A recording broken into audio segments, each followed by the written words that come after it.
There are seasons in life when you can't see what God is doing, when everything around you feels uncertain, unstable, unclear. You try to make sense of it, but it just doesn't add up. You look for answers, but heaven is quiet. You pray, you wait, you listen, and still, nothing. That's when faith gets real, because faith isn't proven when everything makes sense. Faith is proven when nothing does. You can't trace his hand, but you've got to trust his heart. You've got to believe that even when you can't see him, he's still working behind the curtain of your confusion. You see, trust is not built in comfort, it's built in uncertainty. Anybody can praise when things are going right. Anybody can worship when the bills are paid, the doors are open, and the blessings are flowing. But can you still lift your hands when you don't know what's next? Can you still say thank you when your world feels like it's falling apart? That's real faith. That's the kind of trust that shakes the gates of hell, because it says, even when I don't understand what you're doing, I know who you are. Sometimes God will deliberately take you through seasons where he hides his hand, where he doesn't give you every detail, because if you knew the plan, you'd try to control it. If you could see the next step, you'd stop depending on him. So he leaves you with just enough light for the next move. That's what faith looks like, walking when you can't see the road, trusting when you can't see the map, believing when you can't see the miracle. Maybe right now you're in that space, the in-between, where you've left what's familiar, but you haven't reached what's promised. You've stepped out of the boat, but the water's rough and the wind is loud. You can't go back, but moving forward feels risky. That's where trust has to take over, because trust doesn't demand explanations, it rests in expectation. You've got to stop asking for all the answers and start saying, Lord, I'll walk even if I don't understand the way. There's a reason God doesn't show you the full picture. If he did, you might run from it. If you saw the giants in the land before the victory, you might turn back. If you saw the heartbreak before the healing, you might quit before the promise ever came to pass. So instead, he shows you just enough to keep you moving, just enough to keep you believing. Because faith isn't about knowing everything, it's about trusting through anything. Sometimes you'll feel like he's gone quiet. You'll wonder if your prayers are bouncing off the ceiling. You'll think, God, where are you? Do you even hear me? But silence doesn't mean absence. God's silence is not his rejection. It's his redirection. He's working things you can't see, shifting people you haven't met, preparing places you haven't reached yet. The delay isn't to discourage you, it's to develop you. If he answered every prayer instantly, you'd never learn endurance. If he gave you everything you asked for, you'd never grow in gratitude. The weight is working something inside of you. It's teaching you how to stand still and know that he is God. Because when you can't trace him, you've got to trust him. That's what trust really is, standing still when everything in you wants to run. Holding on when every voice in your head says, let go. Choosing peace when your flesh craves control. That's how you grow. Because faith isn't about seeing, it's about believing. It's not about having all the pieces, it's about trusting the one who holds them. Sometimes God will let everything around you shake so that you'll finally see that he's the only thing that cannot be shaken. He'll allow certain people to walk away, certain doors to close, certain opportunities to fall through, not because he's being cruel, but because he's reminding you that your foundation has to be in him, not them. You can't trace what he's doing, but you can trust that it's good. There's a beauty in not knowing. There's a blessing in uncertainty, because in that place you learn what it really means to walk by faith and not by sight. You learn that trust isn't about control, it's about surrender. And surrender doesn't mean giving up, it means giving in.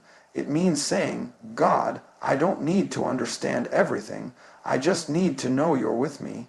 That's the kind of trust that moves mountains. That's the kind of faith that gets God's attention.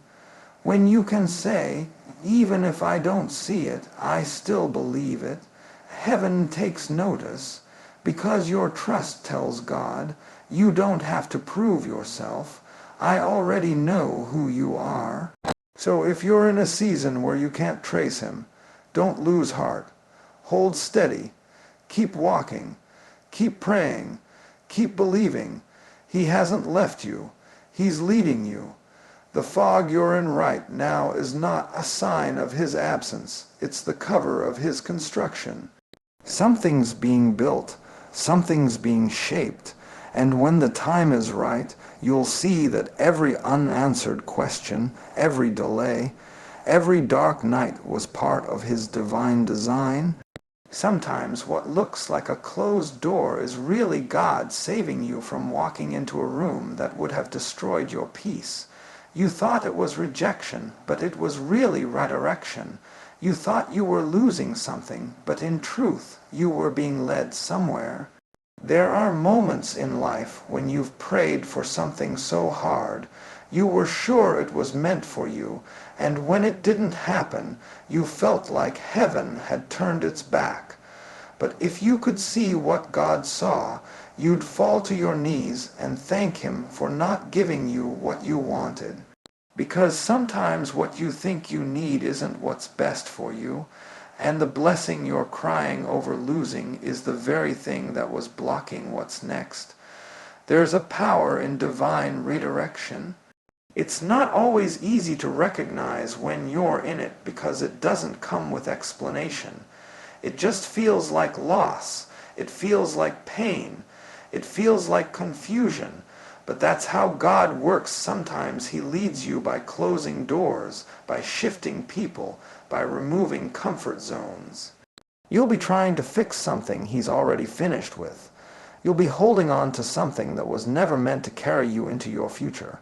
Because there are seasons where God doesn't want you to add. He wants you to release. He wants you to let go of what's familiar so he can take you somewhere you've never been. It's a strange thing when you realize that rejection is actually a gift. Because if that person had stayed, you wouldn't have grown. If that opportunity had worked out, you would have settled. If that plan had succeeded, you would have missed out on something far greater. God will never take something away from you without preparing something better. But you can't see the better while you're still mourning the broken. You can't embrace the new while you're clinging to the old. And that's why divine redirection often hurts, because it requires separation from what was. There are people who are only meant to walk with you for a season, not a lifetime. And when their time in your story is up, God will let things shift. Sometimes it's not that they changed, it's that your calling did.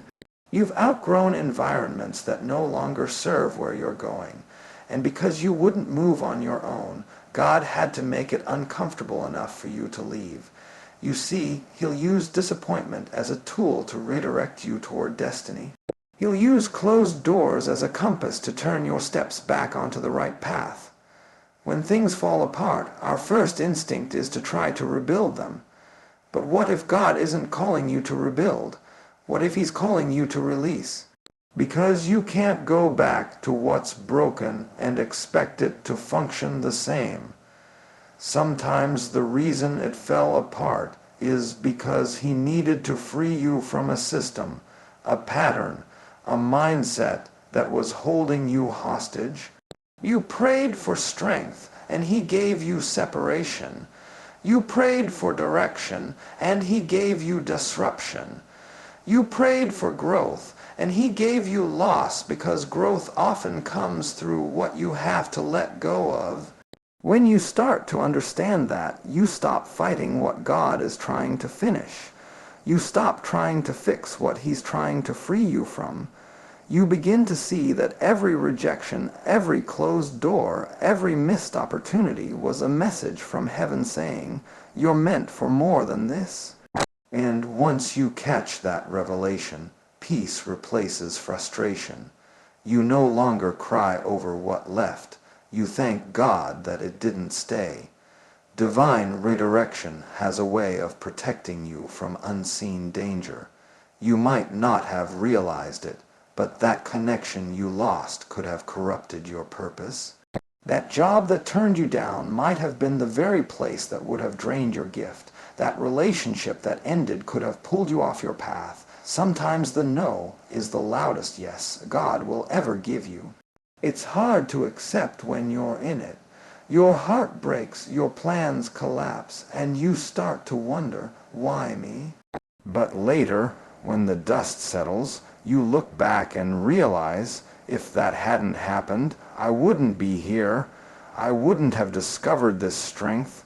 I wouldn't have met these people. I wouldn't have stepped into this opportunity. That's when you understand that redirection isn't rejection, it's protection. It's guidance, it's grace. So don't fight the doors that close. Don't chase what's walking away. Don't try to breathe life into something God already called finished. If He closed it, it's because He's calling you higher. He's removing distractions, clearing paths, and aligning you with something divine.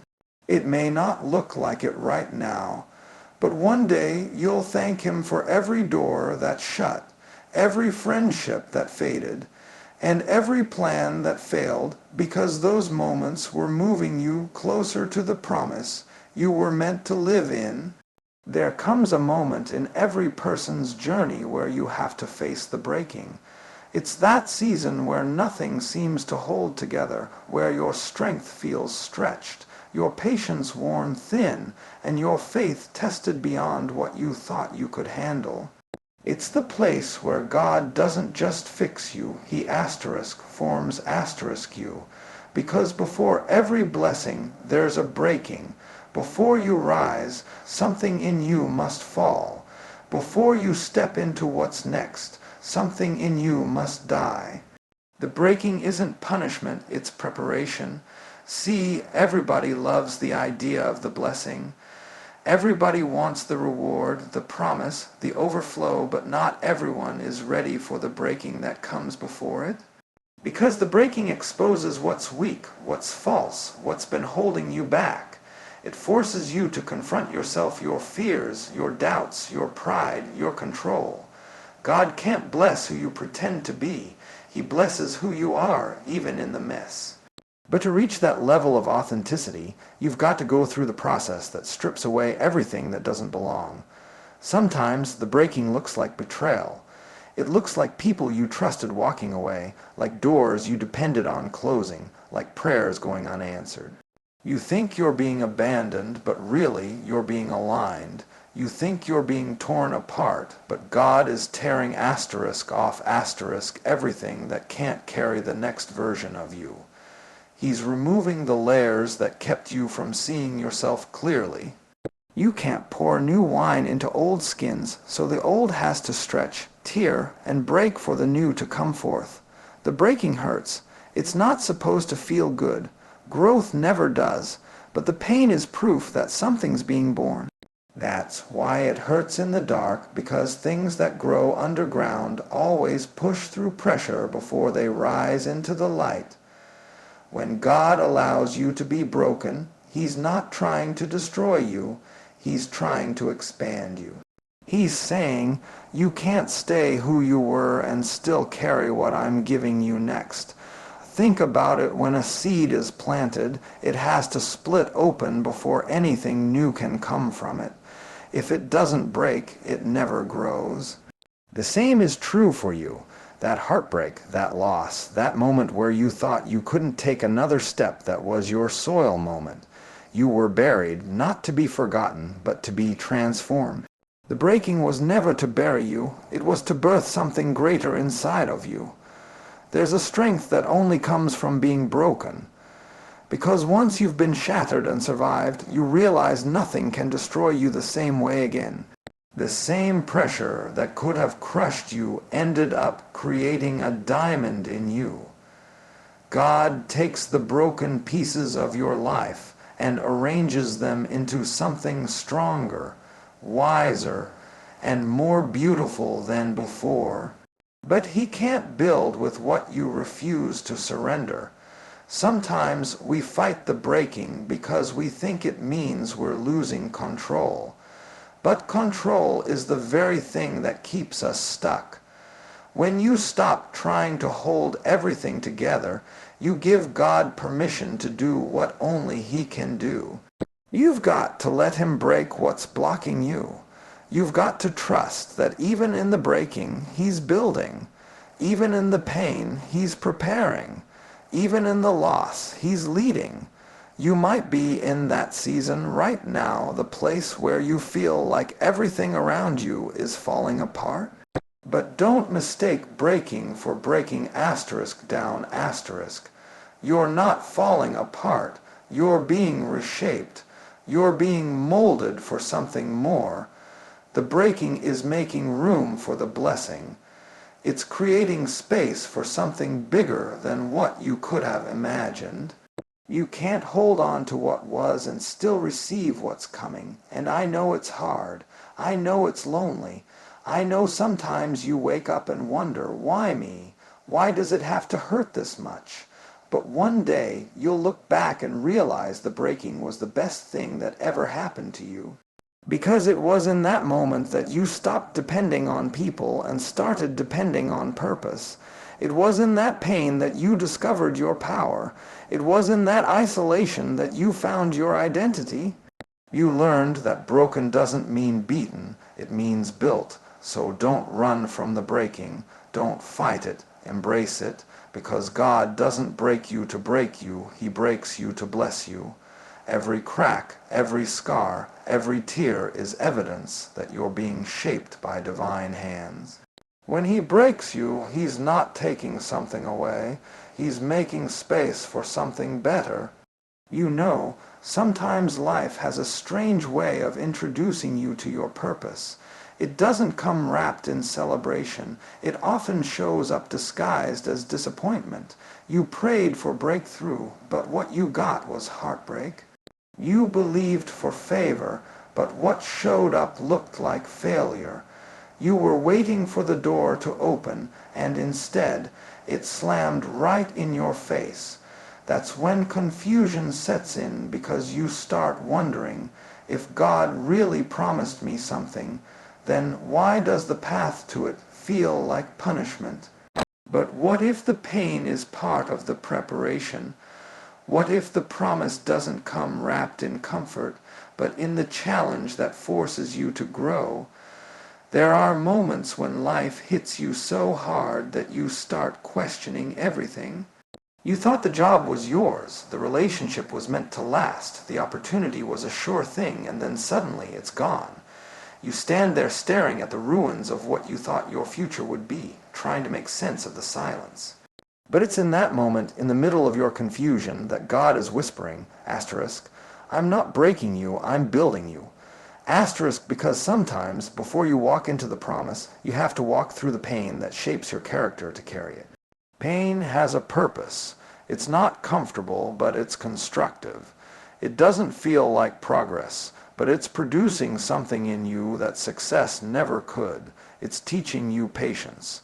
It's teaching you resilience. It's teaching you that not everything that hurts is harmful. Sometimes the very thing that broke your heart is the thing that's building your foundation. You've got to learn to stop asking, why me? And start asking, what is this trying to teach me? Because every storm carries a lesson, every trial carries a truth, and every disappointment carries direction. See, we want the promise without the process. We want the crown without the cross. We want to be promoted without being prepared. But that's not how purpose works. You've got to be developed before you can be delivered into destiny. God doesn't give you the promise when you want it. He gives it when you're ready to handle it. That's why the pain has to come first, because the pain refines you, humbles you, and teaches you to depend on something greater than your own strength. Think about it. Every successful person you admire didn't get there without walking through some kind of pain. The ones who rise from ashes are the ones who refuse to let the fire define them. They let it refine them. That's what pain does. It purifies your motives, strengthens your faith, and forces you to dig deeper into who you really are. When life pushes you down, pain asks you a question. Asterisk, do you still believe? Asterisk, because if you only believe when things are good, then that's not faith, that's convenience. When your promise looks like pain, it's easy to get bitter. It's easy to say, I didn't deserve this. But don't you know that sometimes the very thing that feels unfair is the thing that's unlocking your future? What feels like the end is often the middle of God's plan. You're crying over what you lost, not realizing that what you lost was never meant to last. You're mourning a chapter that was only supposed to be a paragraph in your story. And while you're clinging to what's gone, God is saying, asterisk, I've got something greater waiting on the other side. Asterisk, don't let the pain make you doubt the promise. Just because it hurts doesn't mean it's over. Sometimes the pain is the sign that the promise is getting closer. A seed breaks before it grows. A woman labors before she gives birth. The night gets darkest before the dawn breaks. That's how destiny works. It's often hidden behind difficulty. The problem is, most people quit in the pain and never make it to the promise. They let the temporary discomfort make them abandon what God was preparing for their forever. Don't you quit now. Don't you give up because it hurts. Every tear, every struggle, every setback, it's not wasted. It's working. You might not understand it now, but one day you'll look back and realize that the pain was necessary. That heartbreak taught you how to love yourself again. That failure taught you how to persevere. That closed door protected you from what would have destroyed you. It wasn't rejection, it was redirection. God was never trying to take something asterisk from asterisk you.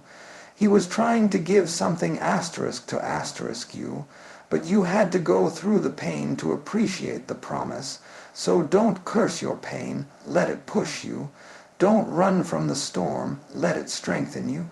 You're not being punished, you're being prepared. You're not losing, you're learning. You're not buried, you're planted. And when that seed of disappointment begins to sprout, when that tear-soaked ground starts to produce fruit, you'll realize it all had to happen. The pain was the price for the promise. Now take a deep breath, lift your head, and tell yourself, asterisk, this pain has purpose. Asterisk, it's not the end, it's the beginning of what God's about to do. Because when God turns your disappointment into a divine promise, you'll look back and thank Him not just for what He gave you, but for what He took away. There comes a time in your life when heaven goes quiet. You've prayed, you've fasted, you've cried until there are no tears left and still nothing. You check your heart, you replay your steps, you search for sin or mistakes, trying to figure out what you did wrong, because surely if you were doing everything right, God would be talking right. But that's the mystery of it. Sometimes the silence isn't punishment. It's preparation. God isn't ignoring you. He's incubating something inside you. Silence has a way of testing what noise could never teach you. When you don't hear His voice, you have to rely on His character. You have to stand on what He said, not what you feel. And that's where real faith is born, not in the spotlight of blessings, but in the shadows of stillness. Because when God stops speaking, He's not being absent, He's being strategic.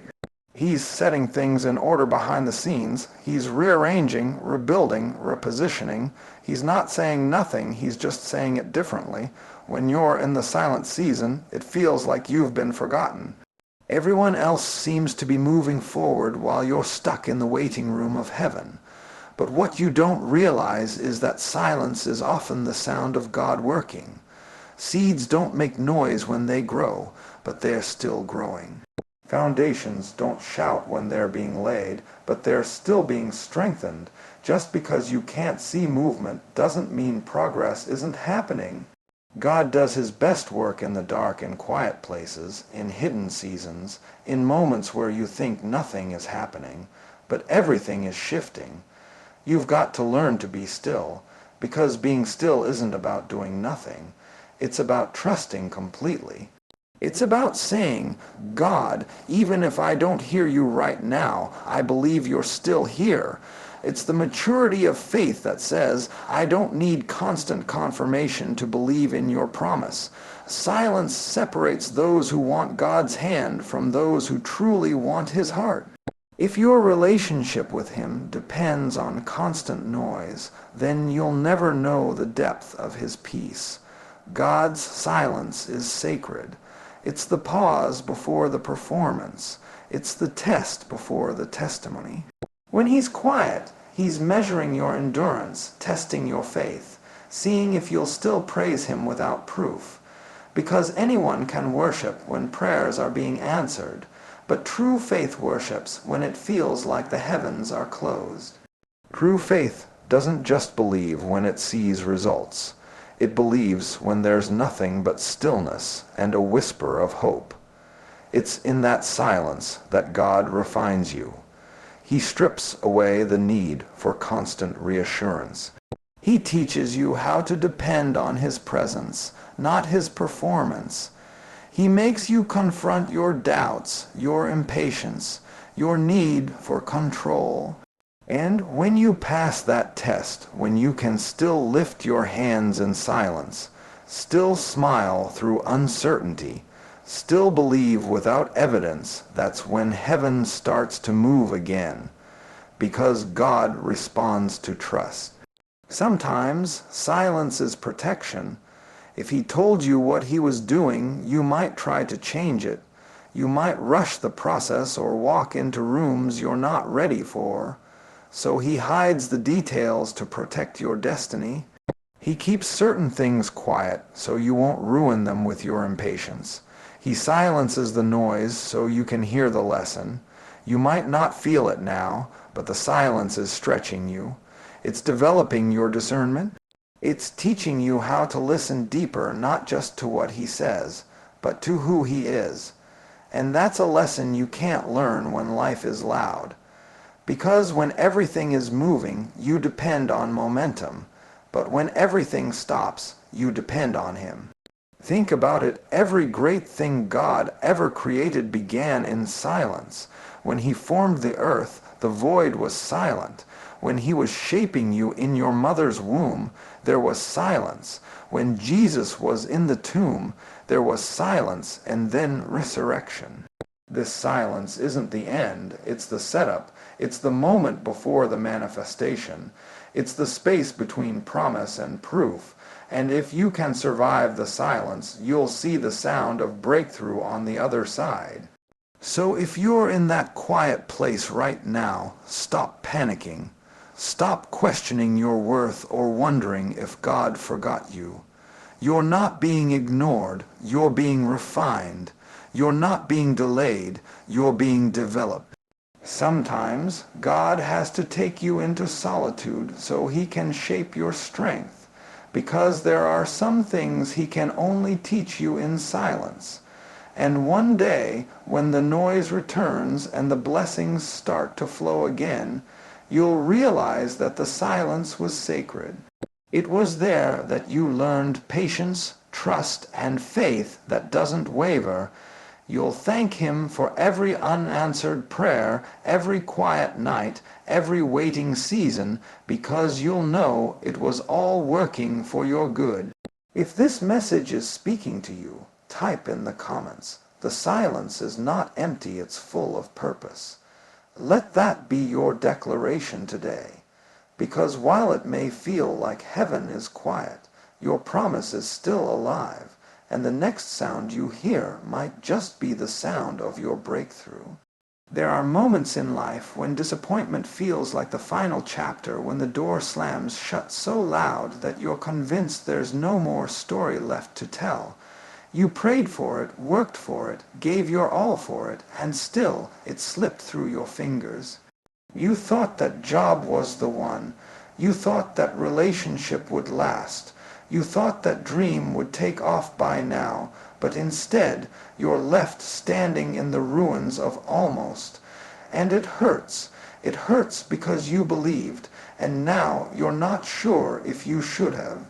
You're not sure if it's worth hoping again, trusting again, trying again. But I came to tell you tonight your disappointment is not the end of your destiny. It's just the wrapping paper around a divine promise. Sometimes God lets things fall apart because He's about to build something better. You see, we only call it disappointment because we were pointing in the wrong direction. We thought it was supposed to happen here with them in that place at that time, but God had a different route. So when He shuts one door, it's not rejection, it's redirection. When He delays your blessing, it's not denial, it's divine timing. God isn't robbing you, He's rerouting you. Think about it. If every prayer you ever prayed was answered the way you wanted, you'd be limited by your own imagination. But God loves you too much to let your vision be the ceiling. That's why sometimes He lets you lose what you thought you needed so He can give you what you truly deserve. You didn't fail, you were freed. Freed from what wasn't meant to stay. Freed from what couldn't handle your future. Freed from what would have held you hostage to a lesser version of yourself. And yes, it's painful. Growth always is. Losing what you wanted feels like dying a little on the inside because your expectations were attached to it. But what if I told you that disappointment is heaven's way of realigning your faith? It forces you to take your eyes off what you lost and fix them back on the one who never changes. Disappointment dismantles idols, things, people, plans you've depended on more than God. It strips you of the illusion of control and teaches you to trust again, not in outcomes, but in the author. You've got to stop mourning over what God has already moved on from. Because while you're crying over the tomb of what used to be, He's already preparing resurrection somewhere else. You can't receive what's next if your hands are still full of what was. That's why sometimes He has to disappoint you, not to break you, but to bless you differently. He has to pull one thing away so He can place something greater in its place. You might not see it yet, but the disappointment you're facing today is actually positioning you for destiny. The heartbreak that crushed you is making room for healing that will restore you.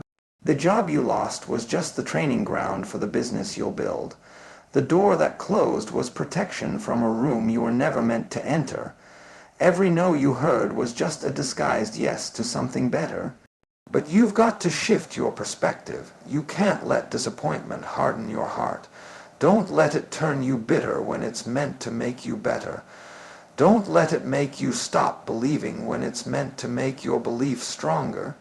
Because the truth is, disappointment is not the enemy of faith. It's the gym where faith grows its muscles. You can't have unshakable faith without first being shaken. So stand tall in your disappointment. Wipe your tears, square your shoulders, and say, God, I may not understand it right now, but I trust you anyway. Because that kind of faith, the kind that still believes after the storm, that's the faith that moves heaven. That's the faith that turns ashes into beauty. That's the faith that transforms your pain into purpose. And when you look back, you'll realize that the thing that disappointed you didn't destroy you, it defined you. It taught you how to lean on grace, how to walk by faith, and how to believe without evidence. It birthed something stronger inside you than comfort ever could, because God never wastes pain. Every tear you cried watered the soil of your next season. Every setback was a seed. Every disappointment was divine preparation. So maybe what you thought was over was really just beginning. Maybe what broke you was building you. Maybe what hurt you was helping you. Because when God makes a promise, disappointment can't cancel it, it can only confirm it. It means he's still working, still weaving, still writing your story with his own hand.